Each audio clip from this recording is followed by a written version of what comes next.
This is problem 2 of fractional distances. So the directions say if point B is only 1/6 of the way from A to C, find the coordinates of point C. And we know because it states up above the coordinates of A and B. So A is 9, 6 and B is -3, 0.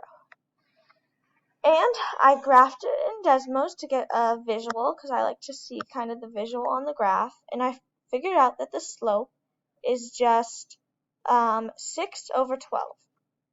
And more specifically, -12 and -6. So if we have -12 and -6, if that is 1/6 of the way, like that's one portion from getting to A to B, all you have to do is multiply them by 6. So when you do that, you get -72 and -36, because a negative times a positive is a negative.